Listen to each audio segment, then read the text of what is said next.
Bismillahirrahmanirrahim. Assalamualaikum warahmatullahi wabarakatuh. Alhamdulillahi rabbil alamin. Wa bihi nasta'inu ala umurid dunya waddin. Wassalatu wassalamu ala khairil anbiya'i wal mursalin wa ala alihi wa sahbihi ajma'in. Wa ala man sara ala nahjihi ila yaumiddin. Allahumma 'allimna ma yanfa'una wanfa'na bima 'allamtana wa zidna 'ilman ya rabbal alamin. Rabbi shrah li sadri wa yassir li amri wahlul 'uqdatam min lisani yafqahu qawli amma ba'd. Fa inna asdaqal hadithi kitabullah wa khairal hadyi hadyu Muhammadin sallallahu alaihi wasallam wa syarrul umuri muhdatsatuha fa inna kulla muhdatsatin bid'ah wa kullu bid'atin dhalalah wa kullu dhalalatin finnar. Jamaah rahimani Allah wa iyyakum. Insyaallah kita akan melanjutkan lagi kajian kita dengan kitab prinsip-prinsip akidah Ahlussunnah wal Jamaah. Hari ini kita masuk pada bab yang ketiga di halaman 23. Yang membawa bukunya bisa dibuka halaman 23, bisa juga berbagi dengan kawan yang di sebelahnya. Karakteristik dan keistimewaan akidah Ahlussunnah wal Jamaah. Dan penting kiranya bagi kita untuk mengetahui keistimewaan Ahlussunnah wal Jamaah dalam masalah akidah, supaya kita tidak ragu lagi akan ketepatan pilihan kita ini dan tidak merasa perlu lagi melirik ingin tahu akidah-akidah yang lainnya, kecuali sebagai bentuk preventif, kecuali sebagai bentuk penjagaan supaya tidak terjatuh dalam akidah-akidah yang lain yang keliru tersebut. Araftu syarra la lisyarri walakin litawaqqihi wa man lam ya'rifil khaira minasyarri yaqa' fihi. Aku mengetahui keburukan, kekeliruan bukan untuk melakukannya, akan tetapi untuk menjaga diriku darinya. Barang siapa yang tidak mampu membedakan mana yang baik, mana yang buruk, pasti jatuh dalam perbuatan yang buruk itu. Nah, kita perlu tahu supaya semakin yakin kita di dalam berakidah Ahlussunnah wal Jamaah, bahwa memang inilah akidah yang hak, bahwa memang inilah akidah yang diajarkan oleh Allah Subhanahu wa taala dan Rasulnya sallallahu alaihi wasallam. Dan setelah kita tahu juga meyakininya, jangan sungkan, ragu atau bakhil juga untuk membaginya kepada yang lain, agar yang lain yang belum memahami kebenaran akidah Ahlussunnah wal Jamaah ini ikut juga memahaminya dan meyakininya. Maka di antara karakteristik dan keistimewaan akidah Ahlussunnah wal Jamaah yang pertama adalah sumbernya otentik, sumbernya asli. Dari firman Allah Subhanahu wa taala, sabda Rasulullah sallallahu alaihi wasallam, ijma'nya para sahabat ridwanullahi alaihim jami'a. Dan ini merupakan sumbernya Islam yang sesungguhnya. Maka kalau ada seseorang yang mengamalkan Islam dalam masalah apapun itu, apalagi sampai dalam masalah akidah, kemudian tidak merujuk pada sumber aslinya, ia berarti tidak bisa diterima, tidak bisa dibenarkan. Karena yang menjadi sumber Islam yang sah ya cuma firman Allah dan sabda Rasulnya sallallahu alaihi wasallam, kemudian ada ijma'nya para sahabat Nabi sallallahu alaihi wasallam. Tidak berdasar mimpi-mimpi pribadi-pribadi tertentu selain Rasul sallallahu alaihi wasallam. Kalau mimpinya Rasul, iya, itu juga sumber beragama. Karena mimpinya Rasul, mimpinya seorang nabi adalah wahyu. Ya, bukan mimpi sebagaimana mimpinya kita yang karena faktor banyak pikiran atau kelelahan, ya, dan lain sebagainya. Kalau mimpinya selain Rasul, mimpinya selain wahyu, selain Nabi sallallahu alaihi wasallam, tidak bisa dijadikan sebagai sandaran hukum. Apalagi ketika mimpi tersebut mengarahkan pelakunya untuk melakukan suatu hal yang jelas-jelas bertentangan dengan ketentuan syariat. Yang tadinya jelas-jelas salat wajib itu sejumlah 5 kali dalam sehari, dia dapat mimpi enggak cukup 3 kali saja. Ini lebih-lebih lagi, tidak bisa diterima, tidak bisa diamalkan. Karena kalau demikian caranya kita beragama, maka nanti tidak akan ada selesainya. Masing-masing orang, masing-masing tokoh agama akan mengklaim dia dapat syariat baru lewat mimpi yang dia lihat, ya. Dan pasti mimpi satu orang ke orang yang lain berbeda-beda. Rusak jadinya agama ini, ya. Kalau beragama, bersyariat berlandaskan pada mimpi yang sifatnya tidak pasti. Sekali lagi, mimpi selainnya Nabi dan selain mimpinya Rasul, ya. Yang kita bahas mimpi selain Nabi, mimpi selain Rasul. Kalau mimpi seorang Nabi dan mimpi seorang Rasul, maka itu merupakan syariat Allah Subhanahu wa taala. Adapun selainnya maka tidak, ya. Kecuali kalau, ya, mimpi tersebut terjadi di masa Nabi atau di masa Rasul, kemudian diiyakan, dibenarkan, maka barulah itu menjadi syariat. Itu pun menjadi syariatnya bukan karena semata-mata karena mimpi, tapi karena diiyakan, ya, ditakrir oleh Rasul sallallahu alaihi wasallam. Jadi kalau bersyariat dengan tanpa Al-Qur'an, dengan tanpa As-Sunnah, kemudian bersyariat dengan yang lain, dengan mimpi, dengan bisikan, ya, maka syariat ini tidak akan ada selesainya dan terus berubah-ubah. Bisa jadi Islam yang di sini akan berbeda dengan Islam yang di Indonesia belahan tengah atau timur sana, karena masing-masing kaum muslimin punya pegangan syariat sendiri-sendiri lewat mimpi ustadznya sendiri-sendiri, ya. Hanya dengan Al-Quran dan As-Sunnah saja kita berakidah, kita berkeyakinan apa yang difirmankan oleh Allah Subhanahu wa taala kita imani, sekalipun mungkin logika kita masih sulit untuk mencernanya. Apa yang disabdakan oleh Rasulullah sallallahu alaihi wasallam kita imani, sekalipun mungkin logika kita masih sulit untuk mencernanya. Karena yang namanya logika punya keterbatasan. Kadang dia bisa memahami, kadang dia tidak sanggup untuk memahami. Maka jadikanlah wahyu Allah Subhanahu wa taala di atas segala-galanya. Di atas logika kita, di atas logika seluruh manusia. Bukannya Islam bertentangan atau mengajarkan umatnya untuk mendangkalkan logika, tidak sama sekali. Hanya menyadarkan bahwa logika kita ini ada batasannya. Ada hal-hal yang memang tidak sanggup dia jangkau, ya, ada hal-hal yang memang tidak sanggup dia tangkap, dan itu memang tidak bisa dipaksakan. Itu memang tidak bisa dipaksakan. Wa yas'alunaka 'anir ruh qulir ruhu min amri rabbi. Dan mereka bertanya kepadamu tentang ruh, jawablah, ruh itu urusan Tuhanku. Artinya ada memang hal-hal yang bukan menjadi wilayah kita. Ya sudah, jangan kita paksakan. Di mana itu merupakan wilayahnya Allah Subhanahu wa taala. Nah, sumbernya otentik. Semua orang bisa merujuk langsung ke sumber yang sama.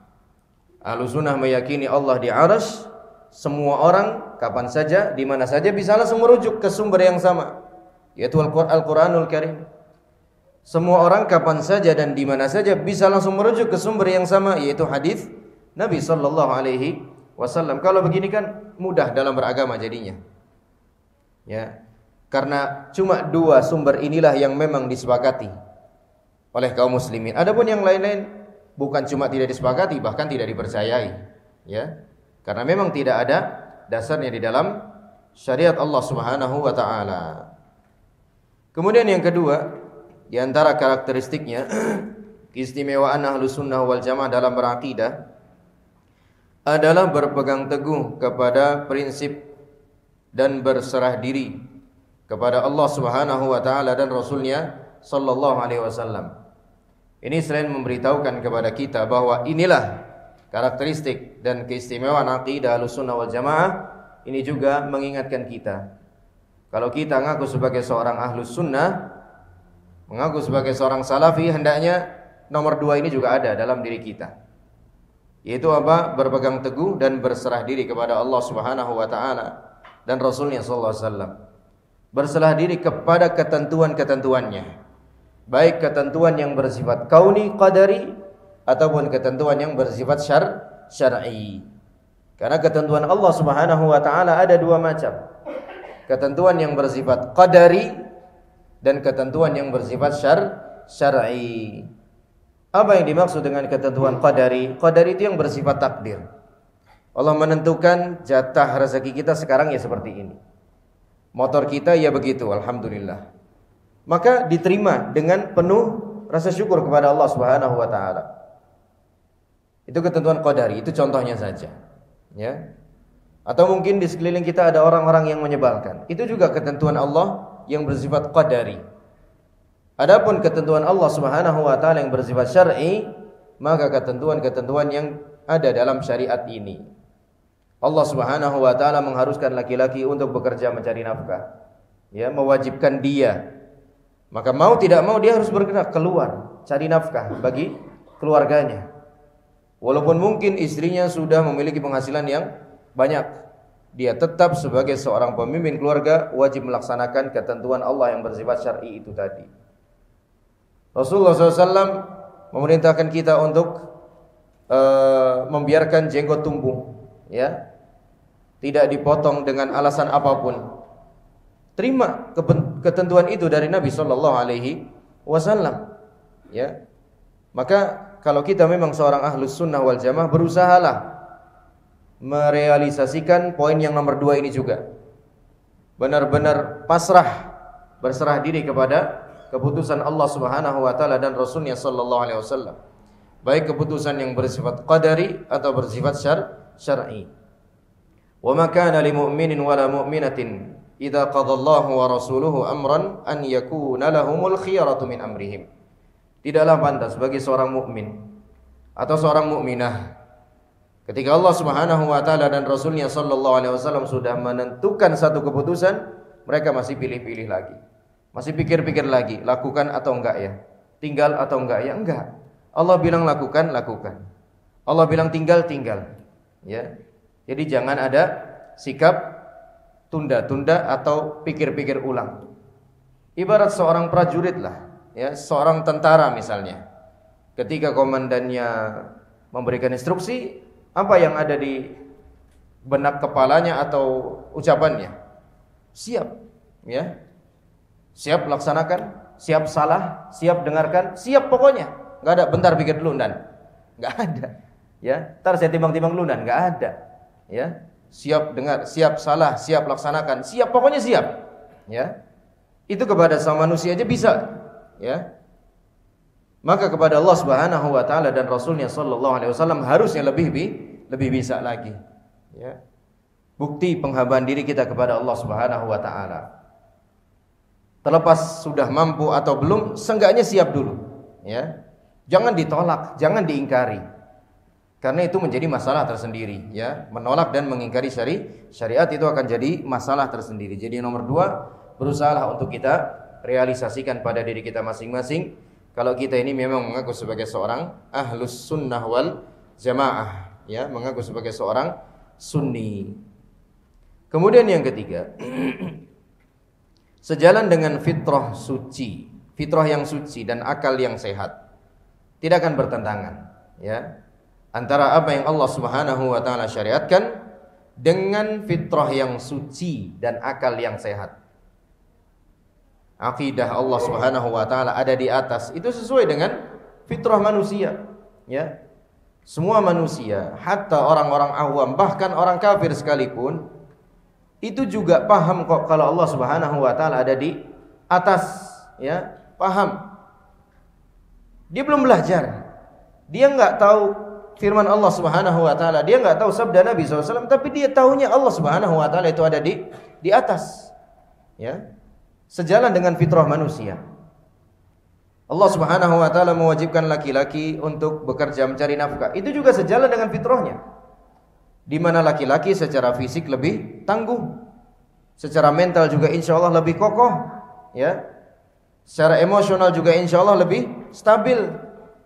Hingga dia dipersiapkan oleh Allah Subhanahu wa taala untuk keluar rumah, bertemu dengan berbagai macam orang yang model dan karakteristiknya macam-macam.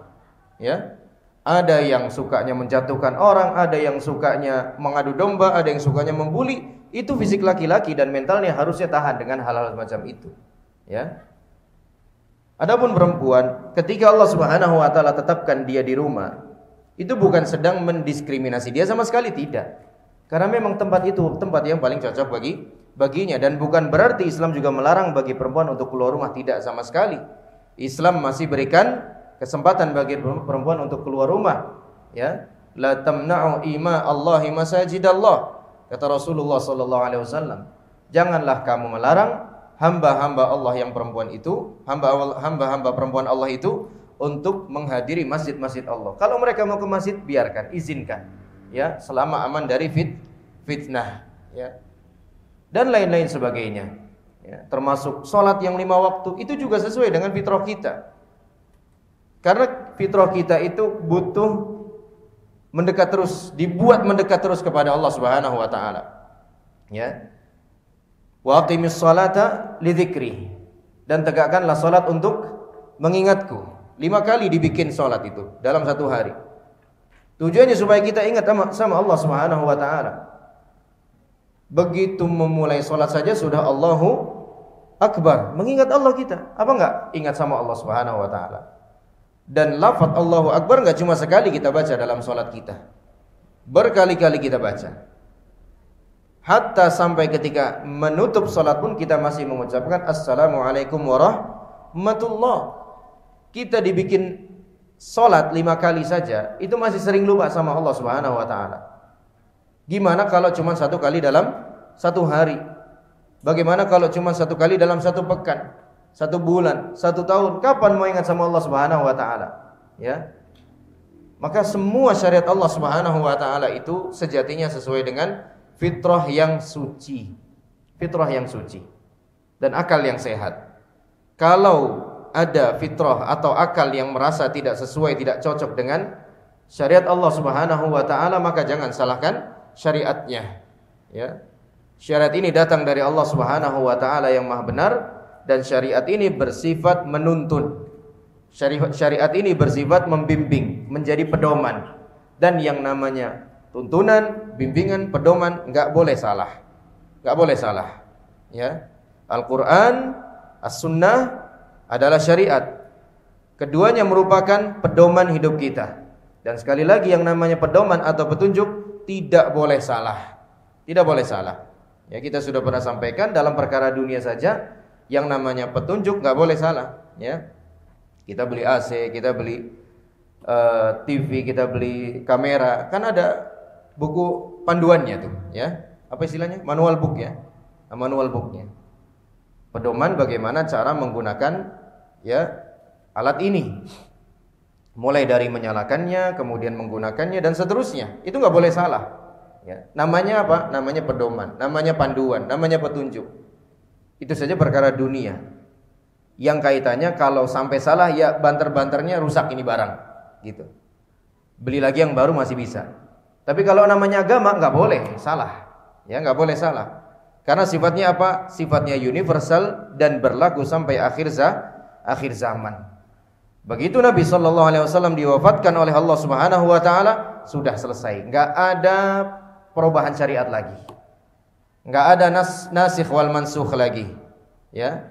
Kenapa? Karena sudah selesai. Begitu dinyatakan selesai oleh Allah Subhanahu wa taala, al-yauma akmaltu lakum dinakum, ya sudah, berarti sudah sempurna. Ya. Dan kalau sudah sempurna berarti tidak ada kesalahan. Namanya saja sempurna. Al-yauma akmaltu lakum dinakum.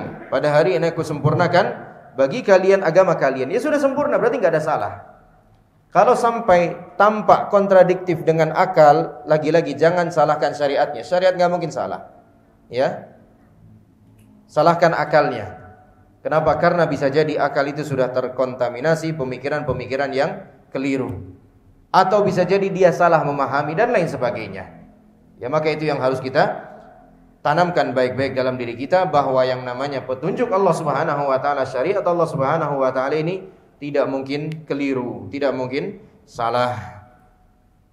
Nah, ini merupakan keistimewaan akidah Ahlussunnah wal Jamaah, itu sejalan dengan fitrah yang suci, ya.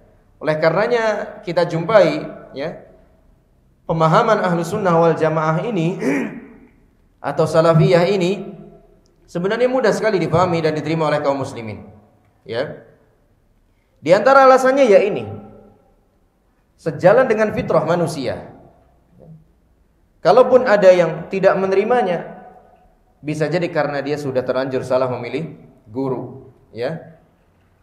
Atau mungkin dia ditakut-takuti oleh kelompoknya dan ketakutan-ketakutan yang lainnya. Tapi kalau orang coba memposisikan dirinya pada posisi netral, ya. Kemudian dia tidak perlu takut dengan tekanan sana sini, ancaman sana sini.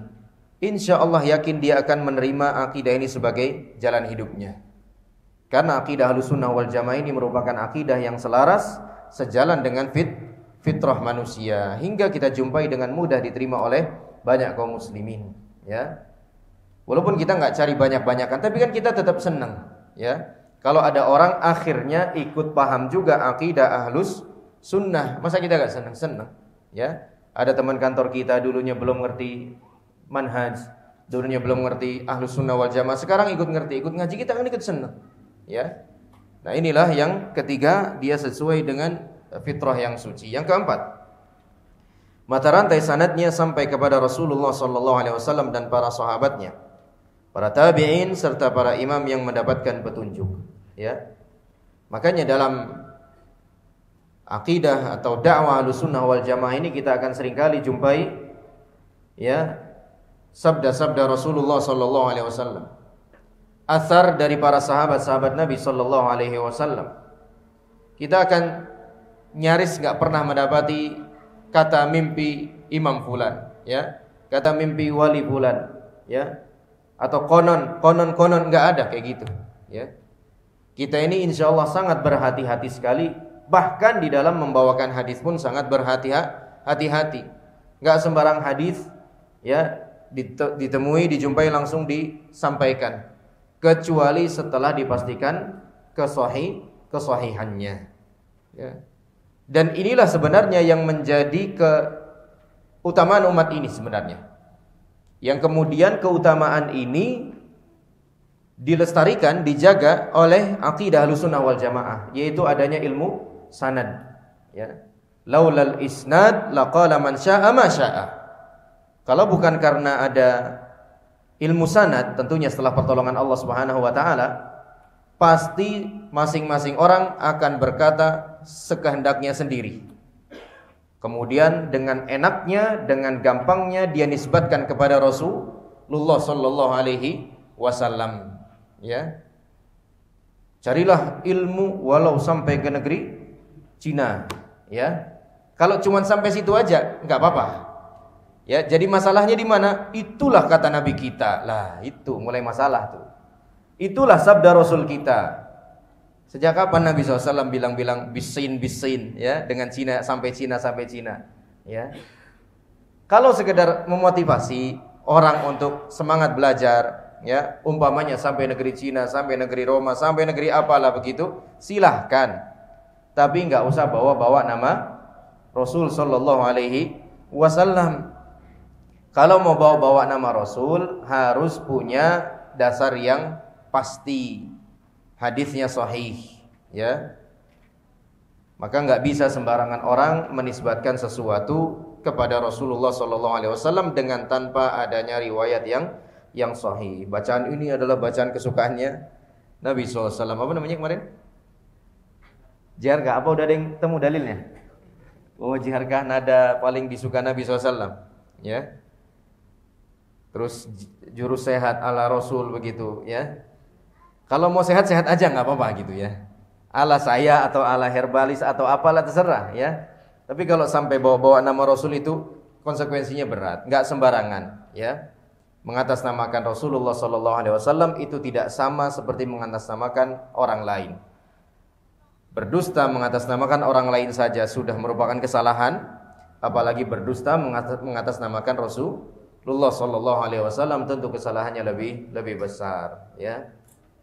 Jadi kita di dalam belajar kita berusaha mencari hal yang pasti ya, di mana kepastian itu hanya ada pada firman Allah Subhanahu wa taala dan sabda Rasulullah sallallahu alaihi wasallam.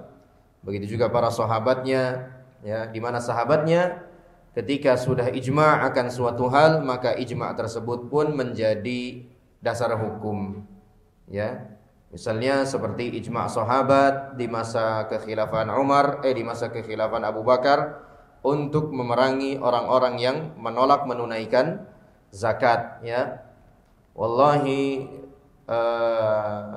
law qatilanna man farraqa bainas salati wa bainaz zakah fa innaha haqqul mal ya. Demi Allah aku akan memerangi orang-orang yang membeda-bedakan antara kewajiban salat dengan kewajiban zakat, karena sesungguhnya zakat adalah haknya harta.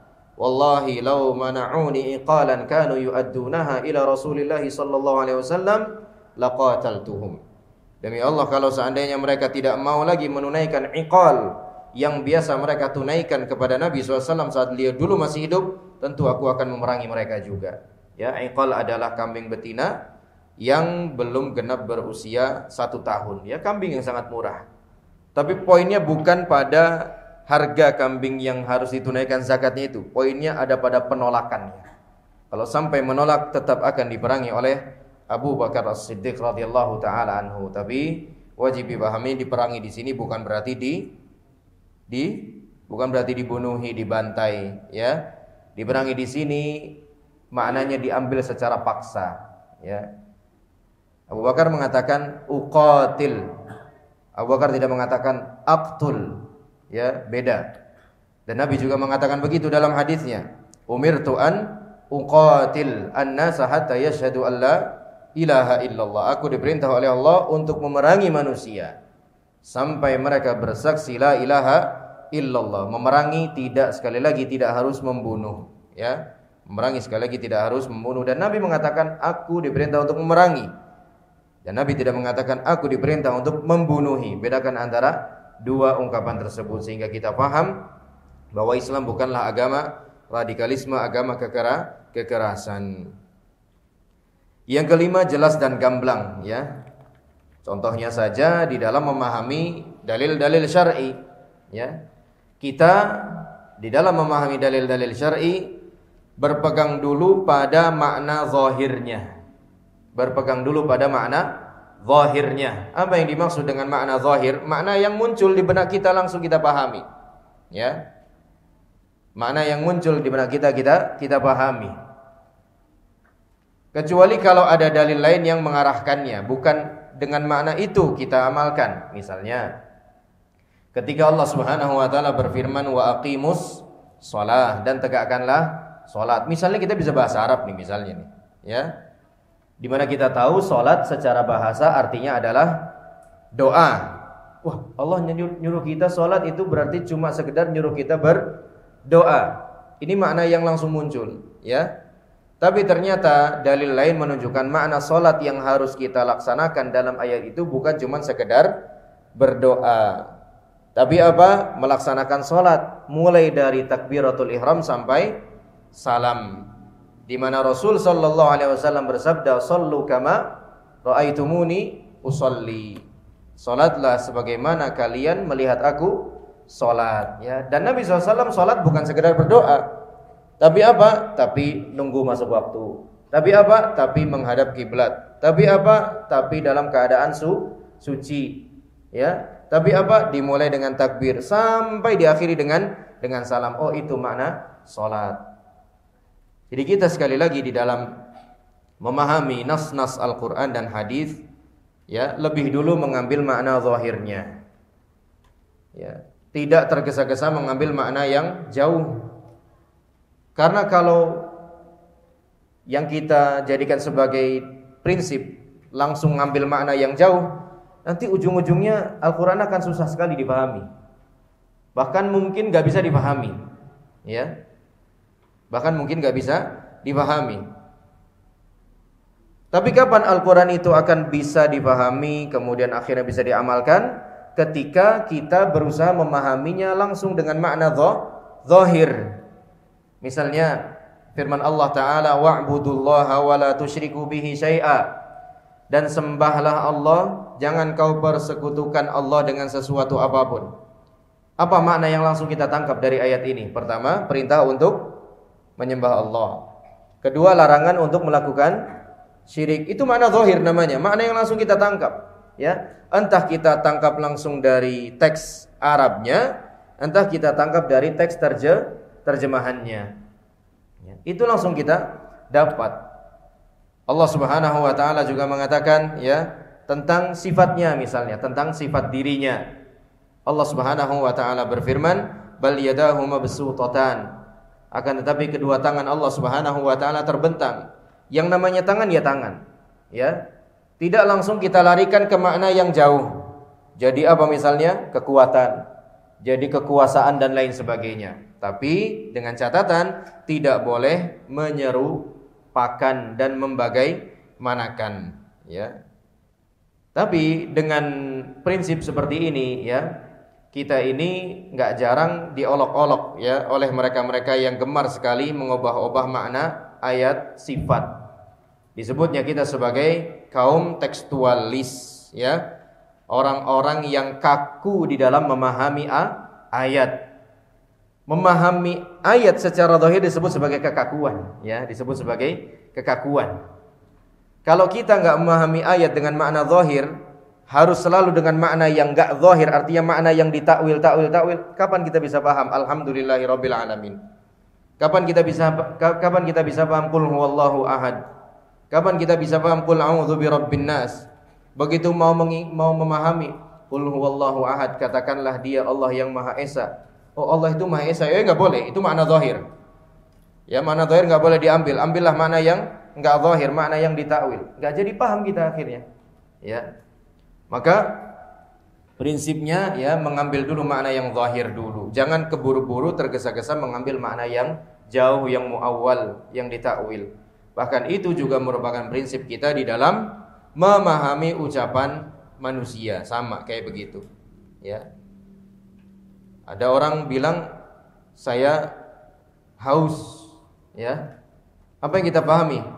Bahwa dia butuh minum, ya, bahwa dia butuh minum, ya. Gak ada yang paham saya haus, wah dia nih kayaknya haus darah misalnya, ya. Kan kejauhan itu, ya. Gak sampai sana. Saya mau pergi dulu gitu, atau saya mau pergi. Yang kita pahamin kan, ya dia mau pergi ke sebuah tempat begitu. Kita nggak memahami, oh dia mau meninggal nih kayaknya nih, ya. Walaupun kadang-kadang kata pergi itu digunakan untuk menggantikan kata meninggal kan, ya begitu, ya. Maka itu juga sebenarnya merupakan prinsip di dalam memahami ucapan orang, ya. Ambil dulu makna zahirnya, jangan tergesa-gesa mengambil makna yang terlalu jauh, apalagi makna yang jauh itu makna yang negatif, ya. Nah, ini yang keempat, ya, begitu jelas, ya, akidah Ahlussunnah wal Jamaah dan gamblang. Yang keenam, bebas dari kerancuan, kontradiksi dan kesamaran, ya. Enggak kontradiksi sama sekali. Karena apa yang dipahami Ahlussunnah wal Jamaah di dalam berakidah bersumber dari kitabullah, bersumber dari kalamullah. Dan Allah Subhanahu wa taala sendiri mengatakan, "Walau kana min 'indi ghairillahi lawajadu fihi ikhtilafan katsira." Seandainya Al-Qur'an itu datang dari selain Allah Subhanahu wa taala, pasti akan mereka jumpai perselisihan yang banyak. Maka tidak ada perselisihan dalam Al-Qur'an. Kalau sampai ada suatu hal yang tampaknya kontradiktif, ya, sekali lagi tampaknya kontradiktif, itu barangkali kita yang belum memahaminya. Dan ulama biasa mengatakan begitu. Hadzal hadits zahiruhu yunaqidu qaulahu sallallahu alaihi wasallam atau qaulahu ta'ala. Zahiruhu, ada seperti itu. hadis ini tampaknya, sepertinya, kesannya bertentangan dengan hadis yang itu. Ulama itu sampai sebegitunya menjaga adab mereka terhadap sabda-sabda Rasulullah SAW, apalagi firman Allah. Mereka nggak mau mengatakan, para ulama nggak mau mengatakan hadis ini bertabrakan dengan hadis ini, nggak mau mengatakan begitu. Yang mereka katakan selalu apa? Hadis ini tampaknya bertabrakan dengan hadis ini. Ada kata-kata tampaknya. Artinya apa? Ketika ulama tersebut mendapati ya kontradiktif tadi, dia masih menjaga husnudzonnya bahwa kontradiktif yang terjadi itu bukan disebabkan hadis ini dengan hadis ini, tapi dianya yang belum paham. Ya, beliaunya yang belum mendapatkan jawaban. Itu saking totalitasnya ulama di dalam menjaga keyakinan bahwa yang namanya wahyu Allah, baik firman-firman Allah, baik sabda Nabi SAW, itu tidak ada yang kontradiktif, nggak ada. Sampai dalam mengungkapkan saja mereka jaga ucapannya. Hadis ini tampaknya bertabrakan dengan hadis itu, ya. Yang kemudian baru dijelaskan, ya, bahwa ternyata ada cara untuk menjamak kedua hadis tersebut, bahwa ada cara untuk mengkompromikan kedua hadis tersebut, ya. Misalnya Nabi SAW bersabda, man massa dzakarahu fal yatawadda. Barang siapa yang menyentuh kemaluannya hendaknya berwudu lagi. Berarti menyentuh kemaluan termasuk pembatal wudu atau tidak? Dengan hadis ini, ya, termasuk pembatal wudu. Di hadis yang lain Rasulullah SAW ditanya tentang menyentuh kemaluan, apakah membatalkan wudu ataukah tidak. Apa jawab Nabi SAW? Wa hal huwa illa bud'atun minka. Bukankah kemaluanmu itu juga sama seperti anggota tubuhmu yang lain? Telinga, hidung, mata, tangan. Dimana ketika kamu menyentuh telinga, batal enggak wudumu? Enggak, ini sama-sama anggota tubuh. Nah, hadis yang kedua ini yang bisa kita pahami apa? Menyentuh kemaluan batalkan atau tidak membatalkan? Tidak membatalkan. Nah, baru ulama mengatakan hadis ini zahirnya, tampaknya bertentangan dengan hadis yang pertama. Akan tapi dicari jalan tengah, yaitu metode jama' atau kompromi antara dua hadis ini. Maka dikatakanlah yang membatalkan wudu yang menyentuh langsung kemaluan dengan tanpa penghalang, misalnya kain, ya, atau yang menyentuhnya dengan disertai syahwat. Adapun yang menyentuhnya tidak langsung dengan penghalang, dengan tanpa syahwat, maka wudunya tidak batal, ya. Kalau sudah seperti ini tampak kontradiksi lagi enggak lagi, selesai, ya, karena sudah ada jalan komprominya, ada jalan tengahnya, ya. Bebas dari kerancuan, kontradiksi dan kesamaran, semuanya jelas. Disabdakan oleh Rasulullah SAW, difirmankan oleh Allah Subhanahu wa taala. Yang ketujuh, aqidah Ahlus Sunnah wal Jamaah merupakan faktor utama bagi kemenangan dan kebahagiaan abadi di dunia dan di akhirat. Karena ini sudah dijamin oleh Nabi SAW, ya. Rasulullah SAW sendiri yang menjamin, la tazalu min ta'ifatun min ummati zahirina 'alal haq, ya, mansuratan la yadhurruhum man khadalahum wala man khalafahum hatta ya'tiya amrullah. Dalam umatku ini akan senantiasa ada satu golongan yang terus ditolong oleh Allah Subhanahu wa taala.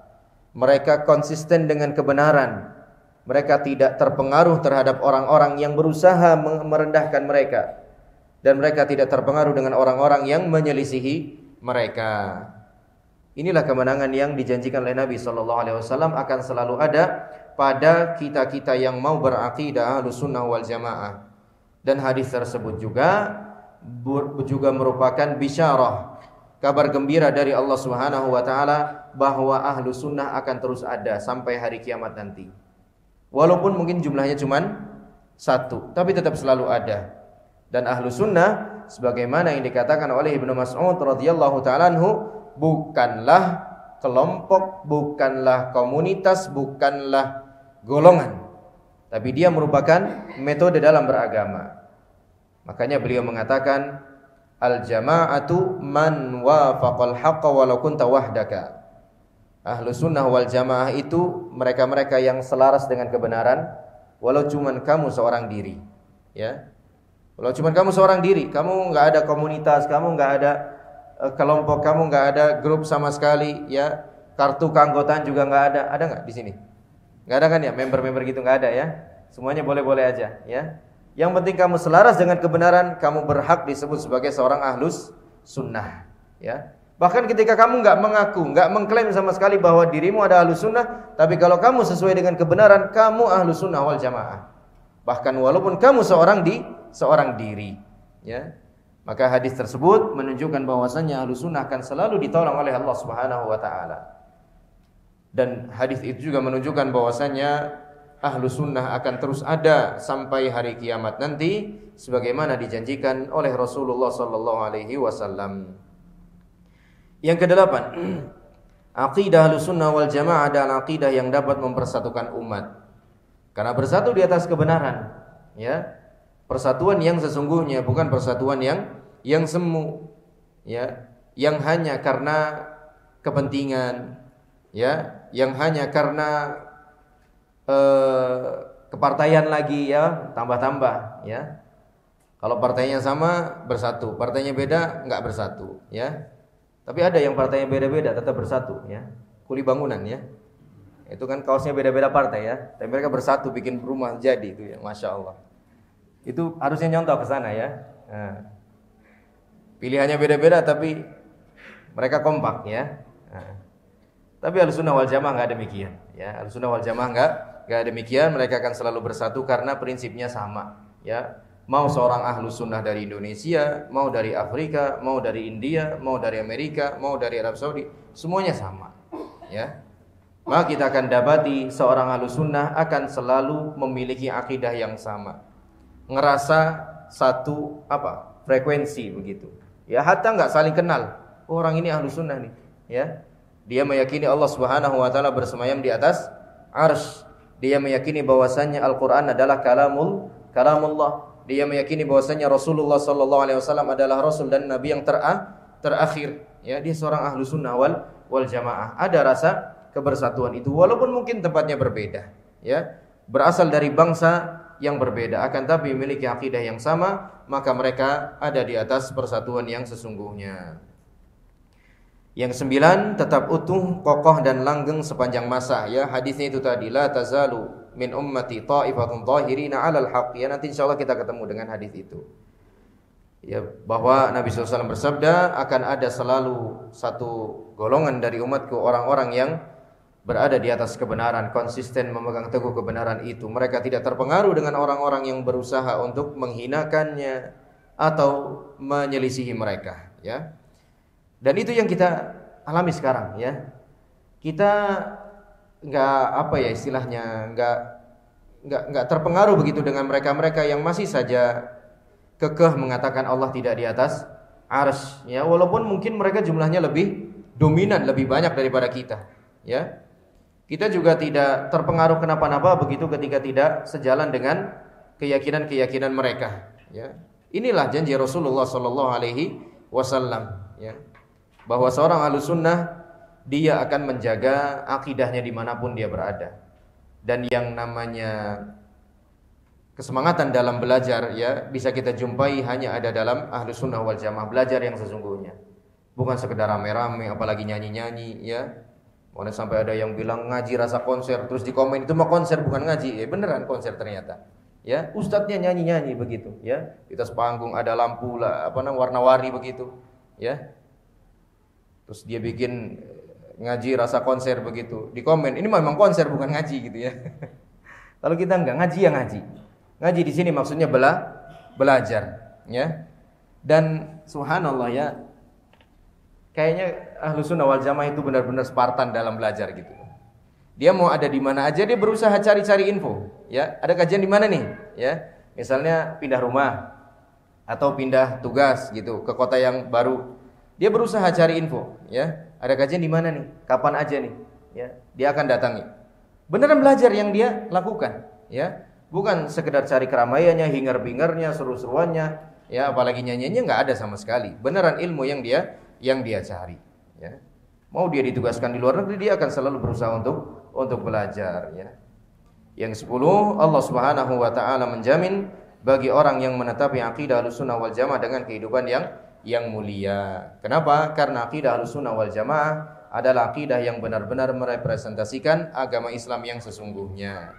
Sementara seseorang akan bisa mulia kalau dia memegang teguh agama Islam. Rasulullah Umar bin Khattab radhiyallahu taala mengatakan, "Nahnu qaumun a'azzanallahu bil Islam, faman ibtaghal 'izzata bighairil Islam azallahu Allah." Kami adalah orang-orang yang dimuliakan oleh Allah Subhanahu wa taala dengan Islam. Maka barang siapa yang mencari kemuliaan itu dengan selain Islam, pasti akan Allah hinakan dia, ya. Umar bin Khattab dan para sahabat menjadi mulia bukan karena kekuatan militernya, bukan karena luasnya daerah-daerah yang ditaklukkan, akan tetapi karena konsistensi mereka memegang teguh agama Islam, firman Allah Subhanahu wa taala dan sabda Rasulullah sallallahu alaihi wasallam. Sudah masuk Isya belum nih? Baik, kita lanjut ke bab yang keempat. Kewajiban ittiba', mengikuti jejak salafus salih dan menetapkan manhajnya, ya. Menetapkan atau menetapi ini? Sepertinya maksudnya menetapkan itu tetap ada di atasnya begitu ya. Konsisten begitu ya. Kalau menetapkan itu kan artinya menentukan, ya. Inilah gitu.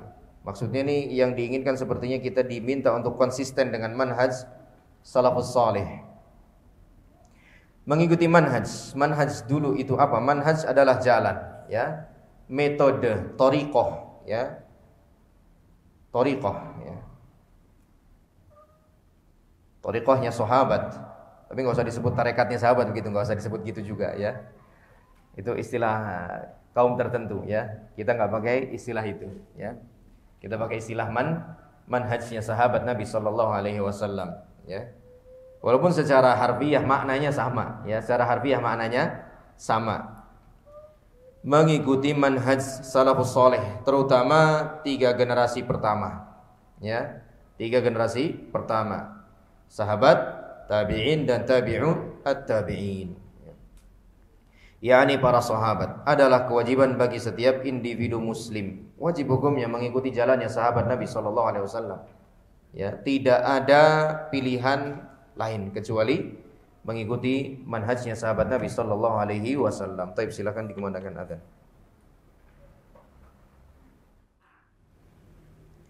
Taib, kita ambil satu dalil dari kewajiban mengikuti jejaknya salafus saleh.